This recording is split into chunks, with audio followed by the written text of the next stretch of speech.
Students, welcome to the second session of chapter Combustion of class 8th of subject Science and Technology. In the first session, we studied about the process of combustion. It is the process in which a substance burns in presence of oxygen to give heat and light. And we also studied about the three conditions required for combustion. Now, today we are going to start with the topic types of combustion. First type of combustion is slow combustion. It is the combustion in which a combustible material burns at a slow or moderate rate. And this slow combustion occurs when there is an insufficient supply of air. So combustion never gets really completed. It means it leaves some residue. For example, when wood or cow dung cakes they burn, they leave waste like ash or some unburned parts of wood or cow dung cakes. Look at the picture. In the first picture, a lady is sitting in a room with a fireplace. This is used in the cold areas where this fire it keeps the rooms or homes warm. In this fireplace, wood is burned in closed place or in insufficient supply of air. So here slow combustion takes place.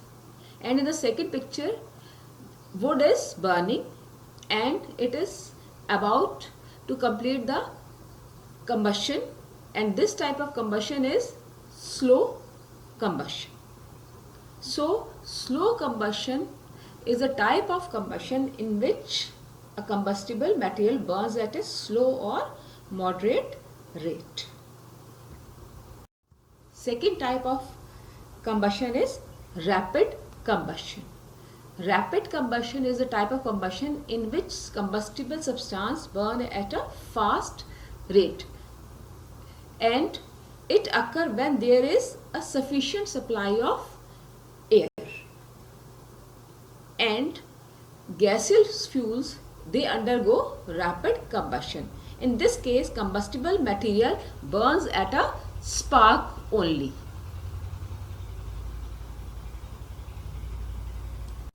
LPG used in our houses is an example of rapid combustion. You know that LPG it burns at the spark of light. So rapid combustion is the combustion in which combustible substance burns at a fast rate in sufficient supply of air. Next type of combustion is spontaneous combustion. In this type of combustion, combustible substance catches fire on its own even at room temperature. In the last session, we studied about the white phosphorus. It catches fire even at room temperature because its ignition temperature is 35 degree Celsius and the temperature of room in the summer is above 35 degree Celsius.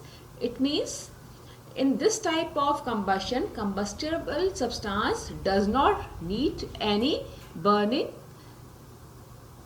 splinter or matchstick to burn. It catches fire on its own. Another example of spontaneous combustion is sodium.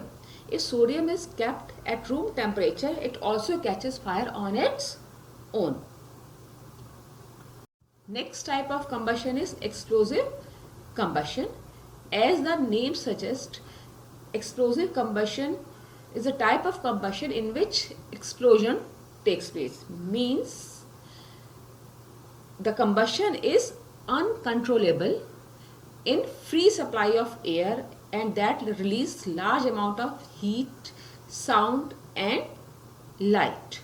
So explosive combustion is the combustion when a mixture of combustible material and air burns completely in a very short span of time in a closed space.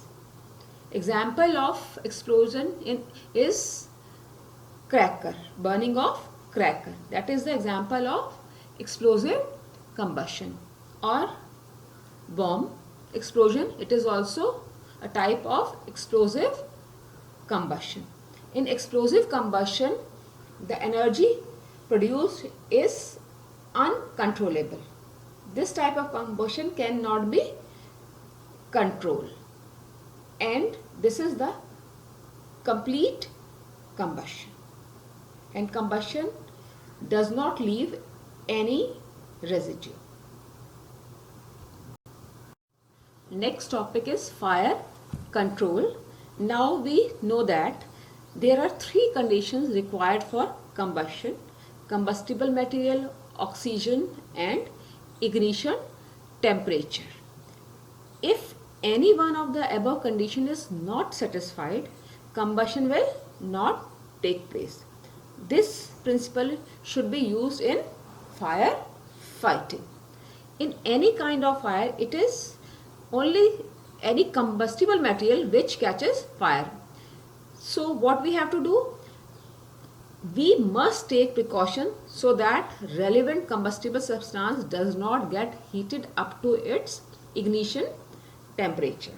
Means we should take care of the ignition temperature of the substance that catches fire. Places like petrol station and LPG godowns, they have highly combustible substances, so no one should be allowed to take burning material within the premises of such places. Why this is so? Because these places, they have petrol vapor or gas vapors which can catch fire easily.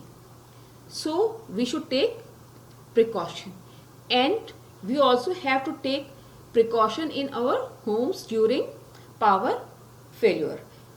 When we burn candle in our houses during power failure, we should not keep candle on any combustible material or near any combustible material like curtains or any wooden good.